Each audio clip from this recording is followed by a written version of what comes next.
Hello दोस्तों, मेरे YouTube channel में आपका स्वागत है। और आज की वीडियो में हम एक जन्म कुंडली का विश्लेषण करेंगे। जन्म कुंडली की डिटेल्स हैं 14 फरवरी 1996 और जो समय है वो सुबह के 4:05।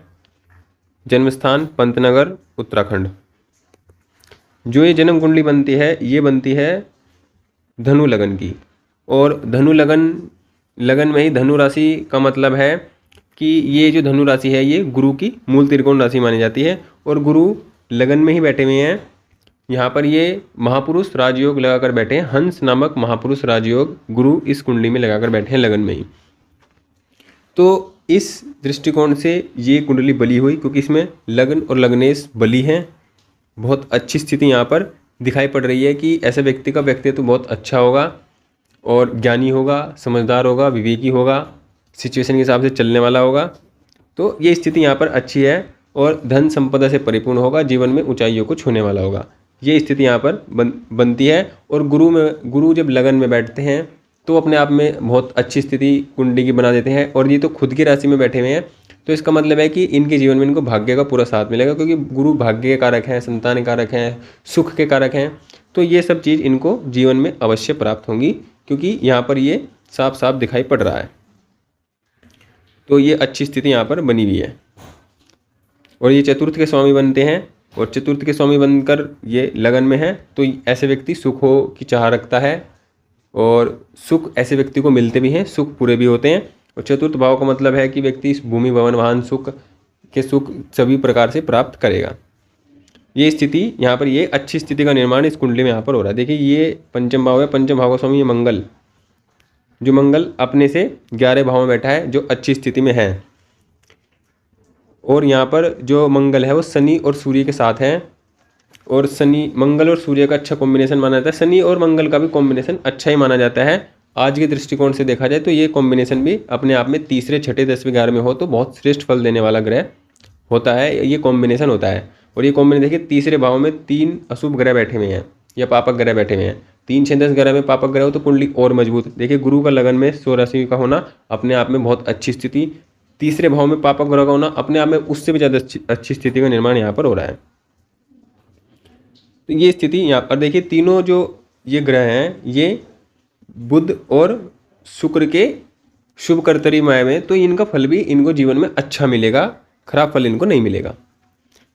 ये स्थिति इनके बनती है। देखिए भाग्य के स्वामी बनते हैं सूर्य, जो यहाँ पर बैठे हैं तीसरे भाव में और खुद की राशि को देख रहे हैं। लेकिन यहाँ पर समस्या है कि इनकी जो डिग्री है ये डिग्री वाइज कमज़ोर है, तो इनको बल देना होगा, इनकी उपासना करनी होगी, तब जाकर ये आपको अच्छा रिजल्ट दे पाएंगे। और भाग्यश होने के नाते ये आपके बहुत कारक ग्रह बनते हैं और ये जीवन में आपको भाग्य का साथ देंगे। देखिए तीसरे भाव में पापक ग्रह हैं, तो इसका मतलब है कि ऐसा व्यक्ति महत्वाकांक्षी होगा, अपनी महत्वाकांक्षाओं को पूरा करने के लिए पूरा प्रयास करेगा, अंतिम क्षण तक प्रयास करने की हिम्मत रखेगा। और ऐसा व्यक्ति हिम्मत वाला होता है और जीवन में ऊंचाइयों को अपनी मेहनत, अपने पराक्रम, अपनी दृढ़ निश्चय के दम पर कर लेता है। ये स्थिति यहाँ पर अच्छी है। तो ये कुंडली अपने आप में श्रेष्ठ कुंडली की ओर इशारा करती है। यहाँ पर देखिए जो कुंडली है चंद्रमा देखिए यहाँ पर इनकी जो राशि बनती है वो बनती है वृश्चिक राशि, और इनका जो लगन बनता है वो बनता है धनु। तो यहाँ पर दोनों आपस में मित्र ग्रह हैं। तो ये भी एक अपने आप में अच्छी स्थिति, मतलब इसमें अधिकतर कुंडली में अच्छी स्थिति ज़्यादा बन रही हैं। तो ये भी अपने आप में एक अच्छी स्थिति है जो कुंडली को और अच्छा बनाएगी, जीवन को और अच्छा आसान बनाएगी और जीवन में संघर्षों को कम करेगी। लेकिन यहाँ पर चंद्रमा नीच राशि में है, लेकिन वो 8वें के स्वामी होकर 12वें में है। तो छठे 8वें का स्वामी जब छठे 8वें में बैठता है तो विपरीत राजयोग बनता है, और विपरीत राजयोग 100% फल देगा, क्योंकि जो लग्नेश है वो बहुत अच्छी और मजबूत स्थिति में है। लेकिन ये मानसिक तनाव की स्थिति जीवन भर बना के रखेंगे, क्योंकि नीच राशि में है, 12वें भाव में है। और 12वें भाव में चंद्रमा होने का मतलब है ऐसे व्यक्ति सोचता है और सोचता है तो इतना सोचता है, लिमिट से ज़्यादा सोचता है, मतलब अपने सोचने का व्यय करता है, लॉस करता है, क्योंकि 12 भाव लॉस का होता है। जिस भी भाव का संबंध या जिस भी ग्रह का संबंध इस भाव से हो जाता है, उससे संबंधित व्यक्ति जीवन में व्यय करता है। मतलब व्यय करने का मतलब है कि लिमिट से ज़्यादा उसको खर्च करता है। तो सोचने की जो क्षमता है इनकी वो काफ़ी ज़्यादा है, और ये सोचते भी लिमिट से ज़्यादा हैं। तो इनको इस चीज़ को थोड़ा नियंत्रित करने का प्रयास करना होगा, क्योंकि ये स्थिति मानसिक रोग या मन की स्थिति को खराब कर सकती है। क्योंकि 12 भाव में चंद्रमा ये समस्या दे सकते हैं। देखिए धन देंगे, सम्मान देंगे, ये सब दे सकते हैं। लेकिन जो मन की स्थिति पर व्यक्ति कमज़ोर होता है, मन की स्थिति पर व्यक्ति बहुत ज़्यादा सोचता है, लिमिट से ज़्यादा सोचता है, और ये स्थिति थोड़ी गंभीर स्थिति बन सकती है। ये स्थिति थोड़ी समस्या देने वाली कुंडली में बनती है। यहाँ पर देखिए शुक्र भी उच्च राशि में है और अपने कारक भाव में है, अपने कारक भाव में है, उच्च राशि में है, तो ये भी अपने आप में भूमि भगवान का उत्तम सुख देगा। और बहुत मतलब जो लग्जरियस टाइप के जो सुख होते हैं वो इनके जीवन में मिलने की स्थिति यहाँ पर बनती है। और चतुर्थ भाव में बैठे हैं तो ये तय है। और राहु भी यहाँ पर उच्च राशि में है, 10वें भाव में। और ये कहा जाता है कि जिसके राहु 10 भाव में होते हैं, जिसके राहु 10 में, दुनिया उसके बस में। तो इसका मतलब है कि राहु भी यहाँ पर आपको बहुत चतुर चालाक बनाएंगे, जो आपके जीवन के लिए आपको बहुत अच्छा रिजल्ट देने की स्थिति में काम करेंगे। जो भी आप काम करेंगे उसमें आप सफलता 100% प्राप्त करेंगे, ये इस बात की पुष्टि करते हैं। तो अब इनके कुछ क्वेश्चंस हैं जिनको हम इनकी कुंडली से सोल्व करने का प्रयास करेंगे। देखिए इनका पहला क्वेश्चन जो है इनके विवाह को लेकर है कि इनका विवाह कब होगा, कब विवाह के योग बनेंगे। तो विवाह की अगर हम स्थिति देखते हैं तो जो सप्तम भाव के स्वामी बनते हैं, सप्तम भाव के स्वामी बनते हैं बुध, जो अपने से 8वें घर में बैठे हैं, और मतलब कुंडली के दूसरे भाव में बैठे हैं और अपने से 8वें घर में बैठे हैं। तो देखिए ये बुध यहाँ पर क्या करेंगे, ये बुध लगन से तो दूसरे भाव में, इसका मतलब आपके जीवन में धन की स्थिति को अच्छा रखेंगे, फाइनेंस को अच्छा रखेंगे, आपके जीवन में धन की कमी कभी नहीं होने देंगे। ये स्थिति यहाँ पर आपकी वाणी को मजबूत करेंगे, आप अपनी वाणी को प्रभावशाली बना सकते हैं, या आपकी वाणी प्रभावशाली होगी, वाणी से धन कमाने वाले होंगे। तो ये यहाँ पर बात है। लेकिन ये सप्तम भाव के स्वामी बनकर अपने से 8वें घर में है, तो इसका मतलब है कि वैवाहिक जीवन में जो जीवन साथी है उसके स्वास्थ्य संबंधी समस्याएं आपको जीवन में फेस करनी पड़ेंगी, वैवाहिक जीवन में समस्याएं हो सकती हैं।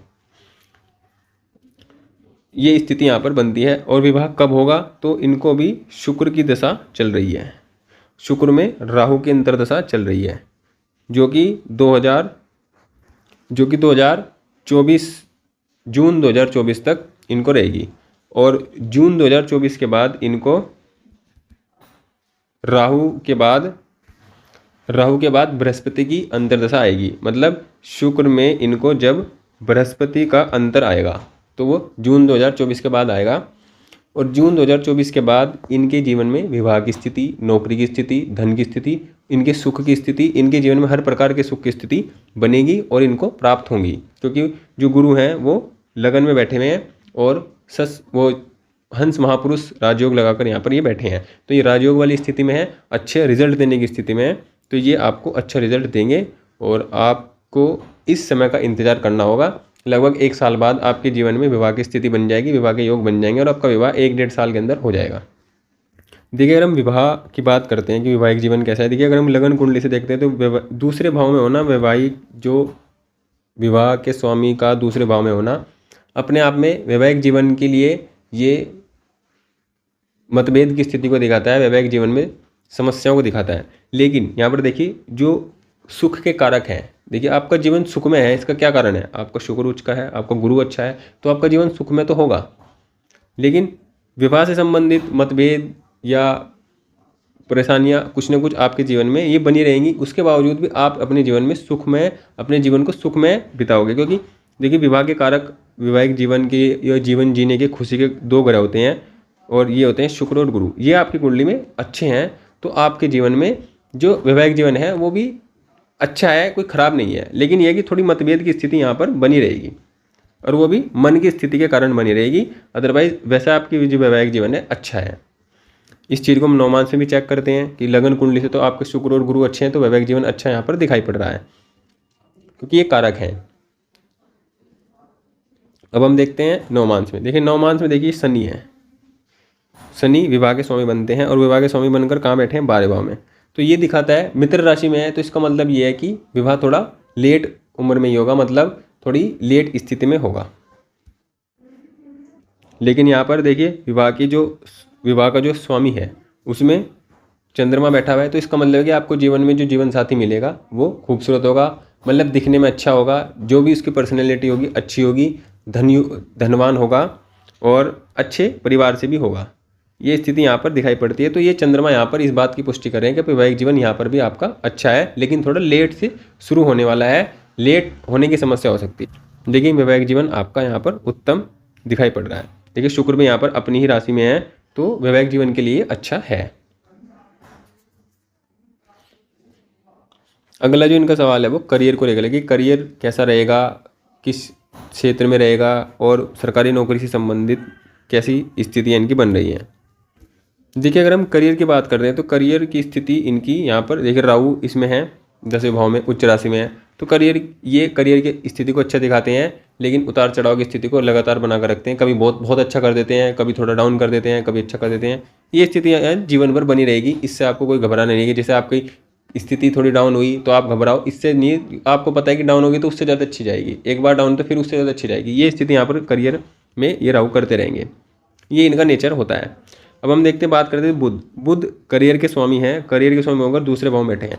तो आप अपने करियर को इस प्रकार चुनिए जिसमें आप अपनी वाणी का प्रयोग कर सकें, क्योंकि बुध वाणी है और वाणी भाव में बैठे हैं, वाणी के स्वामी बनते हैं बुध ग्रह, और वाणी के भाव में बैठे हैं और 10वें होकर बैठे हैं। तो आप अपने प्रोफेशन को इस प्रकार चुन सकते हैं जिसमें आप अपनी वाणी का प्रयोग करें, ये आप करियर चुन सकते हैं। बिजनेस आप कर सकते हैं, बिजनेस आपके लिए अच्छा रहेगा। दूसरी बात यह है कि अगर हम सरकारी नौकरी की बात करें, देखिए सूर्य यहाँ पर तीसरे भाव में है, पंचमेश होकर। सूर्य आपके सबसे कारक ग्रह हैं, सबसे मुख्य और सबसे ज़्यादा लाभ देने वाले ग्रह आपको सूर्य ही हैं। लेकिन समस्या है कि ये सूर्य 0 डिग्री पर है, तो इनकी आपको उपासना करनी होगी, इनसे संबंधित रत्न धारण करना होगा, तब जाकर इनकी कुछ पावर बढ़ेगी या इनके कुछ अच्छे रिजल्ट आपको मिलेंगे। लेकिन यहाँ पर ये सरकारी नौकरी देने की स्थिति में नहीं है। क्यों, मैं वो बताता हूँ। नवमास कुंडली अगर हम देखते हैं तो सूर्य यहाँ पर देखिए नीच राशि में है, तो लगन कुंडली में भी अच्छी स्थिति में नहीं है, कमज़ोर है, और नवमास कुंडली में भी कमज़ोर स्थिति में है। तो ये स्थिति यहाँ पर दिखाई पड़ती है कि सूर्य कमज़ोर है। और अगर मैं देखूँ आपके, देखिए दूसरा, छठा और 10वां और 11वां इन भाव का जो ग्रह है, जैसे कि शुक्र और बुध का कोई संबंध नहीं बन रहा है, यहाँ पर भी शुक्र और बुध का कोई संबंध नहीं बन रहा है, शनि और शुक्र का। तो इस तरह से भाव वाइज भी देखा जाए तो आपकी कुंडली में सरकारी नौकरी के योग की स्थिति बहुत कमज़ोर है या ना के बराबर है। तो आप इस क्षेत्र में जाइए मत, आप अपना दूसरा क्षेत्र चुनिए। आप प्राइवेट टीचिंग कर सकते हैं, आप उसमें आप अच्छा धन कमाएंगे, अपना बिजनेस शुरू कर सकते हैं। अगर बिजनेस शुरू करना है तो देखिए, अगर आप बिजनेस शुरू करना चाहते हैं तो बुध से रिलेटेड भी बिजनेस शुरू कर सकते हैं। आपकी कुंडली में गुरु भी अच्छे हैं, शुक्र भी अच्छे हैं, शुक्र से संबंधित आप बिजनेस करिए तो भी आपका अच्छा रहेगा। अगर आप देखिए आपकी कुंडली में काला ग्रह सूर्य है, सूर्य कमजोर स्थिति में। अगर मंगल की बात करें तो मंगल यहाँ पर अस्त है 4 डिग्री पर। नवमास में बात करते हैं हम, तो नवमास में देखिए मंगल अच्छी स्थिति में है, तो आप मंगल से संबंध में भी व्यापार कर सकते हैं, मंगल से संबंध में भी आप काम कर सकते हैं। ये स्थिति यहाँ पर बनती है। तो करियर का इस प्रकार चुनाव कीजिए आप जो आपकी वाणी से संबंधित हो। आप इसमें सबसे अच्छा रहेगा कि आप प्राइवेट टीचिंग अगर आप कर सकते हैं तो आप प्राइवेट टीचिंग करिए, वो भी आपके लिए ठीक होगा। या किसी चीज़ को सिखाने का काम हो वो आप करिए, क्योंकि गुरु आपके अंदर इस चीज़ को कूट कूट कर भर देंगे कि आप किसी भी चीज़ को सिखा सकते हैं अच्छे से। और एक फाइनल बात यह है कि राहु आपके दशम में है, तो आप काम तो कोई भी कर सकते हैं, हर काम में आपको सफलता प्राप्त हो जाएगी, क्योंकि राहु आपको इस प्रकार की बुद्धि देते हैं, इस प्रकार का दिमाग देते हैं कि आप किसी भी काम को बहुत जल्दी सीख सकते हैं और किसी भी काम को बहुत जल्दी सीख करके उसको अच्छे से अच्छा लेवल पर ले जा सकते हैं। तो संबंध ये है कि आप अपनी जो कार्य क्षेत्र होगा उसमें इस तरह का चुनाव कीजिए, जो भी आप कर सकते हैं उसमें आप बुद्धि से संबंधित हो तो अच्छा रहेगा, वाणी आपकी उसमें यूज़ हो तो अच्छा रहेगा। ये इस प्रकार की स्थिति यहाँ पर बनती है। और गुरु आपके सबसे अच्छे ग्रह हैं, तो गुरु से संबंधित आप व्यापार करिए। मुख्य रूप से आप मंगल या गुरु से संबंधित कोई भी व्यापार कर सकते हैं। गुरु से संबंधित कुछ भी सिखाने का काम कर सकते हैं, कुछ भी ज्ञान देने का काम, टीचिंग का काम। आपके लिए टीचिंग, प्राइवेट टीचिंग अच्छा रहेगा, उसमें आप अच्छा अर्न कर पाओगे, अच्छे आपकी ज़िंदगी हो पाएगी। और अगर आप कोई नौकरी करते हैं तो नौकरी करते रहिए, नौकरी में भी आपको सफलता मिल जाएगी। लेकिन जैसे आपको अभी शुक्र में राहु चल रहा है, तो जो ये अभी थोड़ा मेहनत का टाइम है, जैसे ही गुरु आएंगे तो आपको मेहनत का रिजल्ट मिलना भी शुरू हो जाएगा। करियर के लिए हम दशमांश भी अगर एक बार देखते हैं तो देखिए 10वें में राहु यहाँ पर बैठे हैं, तो ये स्थिति आपकी है कि आप किसी भी काम को कर सकते हैं और बहुत अच्छे से कर सकते हैं, किसी भी काम को सीख सकते हैं। राहु इस बात को बताते हैं। देखिए 7वें भाव में आप बुध हैं, तो बुध आपके अच्छी स्थिति में है, लगन में भी है, 9 मास में भी, 10 मास में। तो मतलब आपके अंदर बिजनेस करने की एबिलिटी है, तो बिजनेस आप करिए तो अच्छा रहेगा। एजुकेशन से संबंधित बिजनेस कर सकते हैं आप। और भी आप जो एजुकेशन हो गया, या मंगल से संबंधित बिजनेस कर सकते हैं। देखिए गुरु दशमान से भी दूसरे भाव में है, तो यहाँ पर ये कि आप गुरु से संबंधित या एजुकेशन से संबंधित कोई भी काम करिए, आपके लिए बहुत अच्छा रहेगा। इनका अगला क्वेश्चन ये है कि इनका विवाह के बाद इनके संबंध कैसे रहेंगे। देखिए विवाह के बाद मैं संबंध की बात करूं, देखिए ये सप्तम भाव के स्वामी हैं और ये लगन है, ये सप्तम है। तो गुरु और बुध का कैसा संबंध है, देखिए गुरु और बुध का संबंध द्वितीय द्वादश का है, मतलब एक दूसरे से 12वें की स्थिति यहाँ पर बन रही है। तो ये संबंध ठीक नहीं माना जाता है। आपसी मतभेदों को लेकर इस संबंध में समस्या होती है, या आपसी जो तालमेल है उसकी स्थिति इसमें अच्छी नहीं बैठती है। नवमांश में अगर हम देखते हैं तो देखिए ये चंद्रमा है और ये शनि है, यहाँ पर भी 6ठे 8वें का संबंध बन रहा है। तो विवाह का संबंध देखिए अगर बात करें हम तो उसमें मतभेद की स्थिति बनी रहेगी, मतभेद, प्रॉब्लम्स, और मतलब आप क्या कहना चाहते हैं सामने वाले को, सामने वाला समझता क्या है, उस तरह की जो समस्याएं हैं वो ज़्यादा बनी रहेगी। आप जो कह पाएंगे सामने वाला उस चीज़ को नहीं समझ पाएगा, दूसरी चीज़ को उसको लेकर उससे संबंधित आपसे बात करेगा, या उससे संबंधित आपको बात करेगा। तो बहुत आपसी विचार का तालमेल यहाँ पर अच्छा दिखाई नहीं दे रहा है।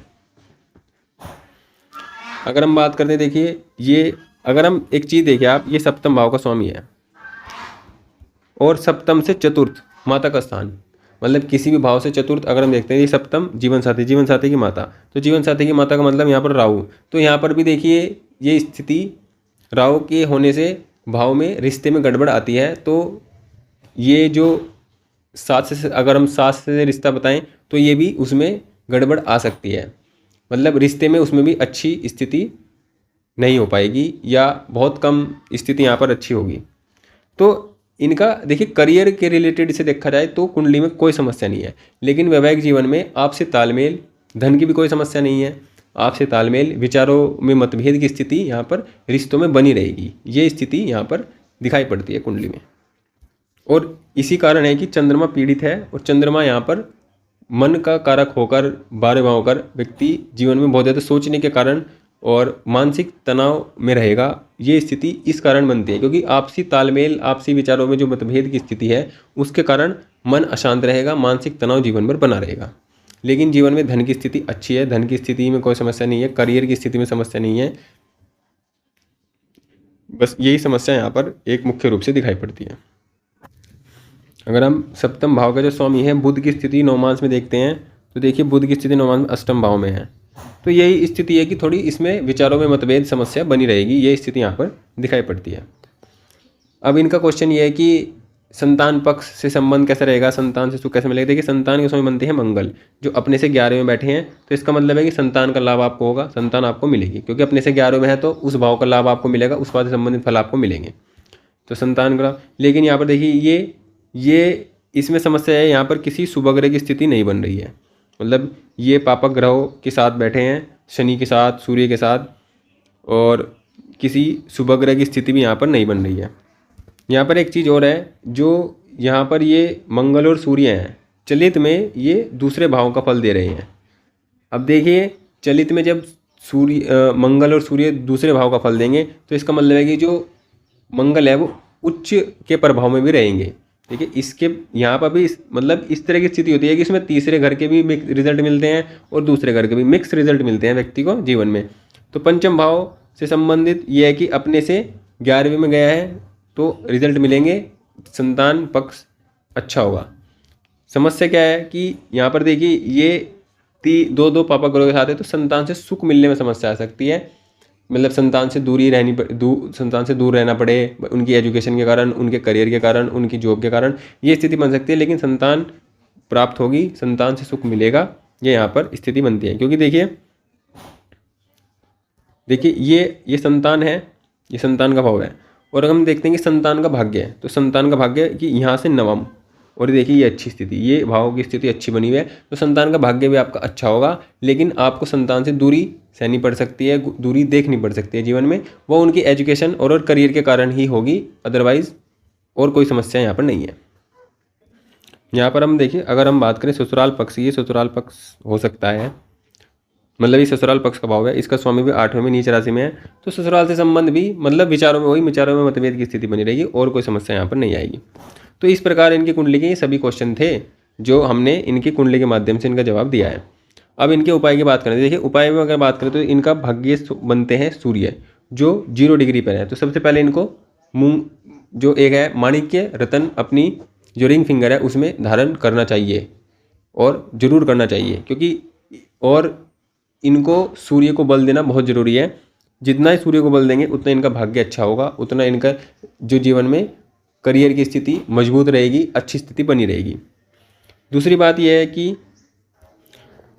यह है आप एक और उपाय करिए। मंगल भी देखें यहाँ पर अस्त हैं, 4 डिग्री पर ही हैं, तो इनका भी आपको उपाय करना होगा। मंगल के लिए आप कर सकते हैं कि आप मंगल का बीज मंत्र का जाप करें, हर मंगलवार को बीज मंत्र का मंगल का जाप करें। बस इससे भी आपके मंगल आपको बहुत अच्छा रिजल्ट देंगे और बहुत श्रेष्ठ रिजल्ट देंगे, और आपके जीवन में मंगल से संबंधित जो पंचम भाव से संबंधित या मंगल से संबंधित जितनी भी परेशानियाँ होगी सबको ये दूर करेंगे।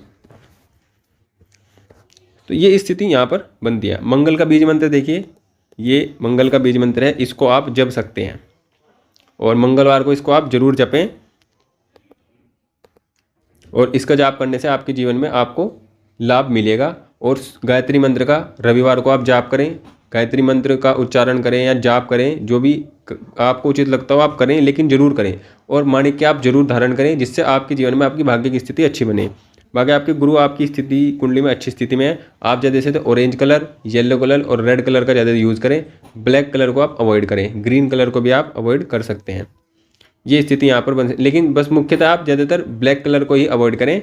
बाकी आप येलो, रेड और ऑरेंज, मतलब सूर्य से संबंधित, गुरु से संबंधित और मंगल से संबंधित रंगों का, खाने पीने की चीज़ों का, आसपास की चीज़ों का यूज़ ज़्यादा करें। तो ये आपके जीवन में उन तत्वों को बढ़ाएगा और आपकी जो स्थिति है उन ग्रहों की मजबूत होगी, जिससे आपको उनका रिजल्ट अच्छा मिलेगा। क्योंकि आपको 2034 में शुक्र की दशा समाप्त हो जाएगी और 2034 में समाप्त होने सूर्य की दशा फिर आएगी आपको। तो सूर्य इतना आप अपनी सूर्य की स्थिति को मजबूत कीजिए, सूर्य की स्थिति को अच्छा कीजिए, ये आपको अच्छा रिजल्ट देने का काम करेंगे। तो ये स्थिति आपकी कुंडली की बनती है। इस प्रकार आपके सभी क्वेश्चनों का जवाब आपको कुंडली के माध्यम से दिया गया है। और भी कोई जो इनको बताना चाहे, सलाह देना चाहे, दे सकता है और अपनी डिटेल कमेंट में दे सकते हैं, जिससे आपकी कुंडली का भी इस प्रकार एनालिसिस हो सके और सभी क्वेश्चन के आंसर आपकी कुंडली के माध्यम से दिए जा सकें। और वीडियो को लाइक करें, चैनल को सब्सक्राइब जरूर करें। Thank you.